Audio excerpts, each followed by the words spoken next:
Hello guys, I hope you guys are doing okay today. I hope you're making changes in your life and making the necessary progress that you need to make. I'm back at you again with another informative and useful video. Today we're going to be discussing the topic of how to break a fat loss plateau or a weight loss plateau.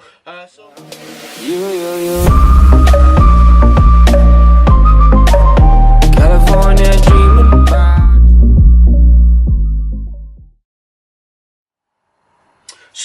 So what is a plateau to start with? Well, a plateau is a point, for example, during the fat loss or weight loss stage when you're no longer losing weight consistently. So like, you know, the general rule of thumb, around 1 pound a week you should be losing. When that's no longer happening over a set period of time, or a main way you usually know is when the scale, you're no longer really dropping weight in scale, or it could be increasing in weight, which is not good, or you're not dropping weight. That's how you usually know that you're in a fat loss plateau.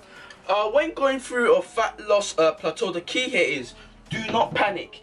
From the moment you panic, you start dropping your calories drastically, and that can lead to increased loss of muscle. We want to lose as much fat as we can and maintain as much muscle mass as we can. So panicking wouldn't help with that. When trying to decide if you're actually going through a plateau, there's several factors you need to consider. Firstly, water. Water is so important. Water makes you hold a lot of weight on around your midsection, and this is heavily influenced by hormones. By sodium levels. Sodium levels influence how much water you hold on due to the salt. Also, water plays a key role in this because it can lead to daily fluctuations. This is why it's important not to just measure your weight daily, but look at the weekly average. So you take the weight readings from each day, get the average of it weekly, and see if you're actually decreasing in weight. That way you can know if you're actually in a fat loss plateau or not. Our hormones have to do with the leptin levels, which has to do with fat loss, so that can also play a role. Digestion as well. If you ate a big meal the day before, you're more likely to have an increased weight on the scale. So this is very, very important to consider these factors before you decide if you're in a fat loss plateau or not. Okay, so once you've gone through all the steps and you've decided that you're actually in a fat loss plateau, the key here is to remember your body adapts very easily. So you want to make sure the calories in do not exceed the calories out. So if you're eating more than you're burning, you're not going to be in a deficit, and if you're not in a deficit, you're not going to lose weight. So this is very important. Your body adapts so quickly. This is why you need to, over time, gradually change the amount of calories in, reduce them, to make sure you're always underneath the calories out. The calories out, you want to make sure it's always above that. It should never be lower than that. That's how you make sure you stay in a fat loss stage. Another tip which you guys can use perhaps is changing up your cardio style. So for example, you're doing cardio 5 times a week. Instead of doing 5 times a week, reduce that to 3 times a week, but change the style.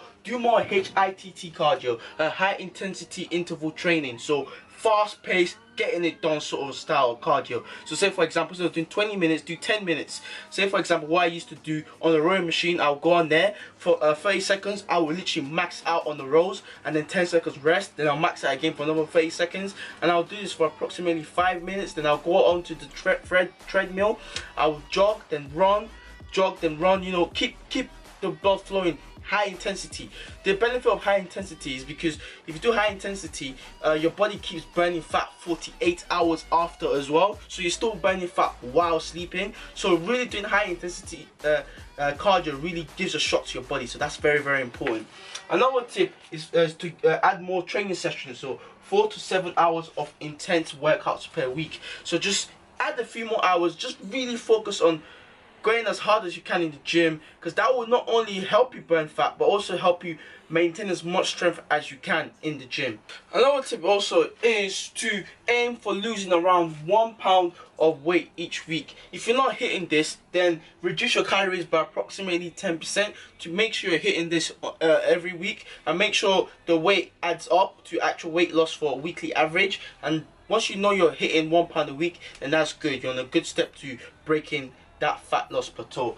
And the final tip I've got is refeed days. If you don't know about refeed days, research it. But refeed days essentially is increasing your carbohydrates to 100%. So essentially that puts you into a calorie surplus. And once you're in a calorie surplus, that boosts up your T3 hormone and your leptin hormones as well. And once your leptin hormones are boosted, that increases fat loss, because then after the refeed day, you then drop your carbs back down. So these hormones then start to act in your body, increasing your fat loss. So these are my few tips which I believe will definitely help you to break that fat loss plateau. So I hope you found this video informative. If you have, please give it a good thumbs up, hit the like button, don't forget to comment, share and subscribe, and yeah, I'll keep producing this kind of videos for you guys. Also, please feel free to comment in the comment section on any videos you'd like me to make in the future perhaps. So thanks for tuning in again, guys. Peace out. Whipping excursion. I gotta pick up that person in the trap, dripping that working. You know a gangster, you just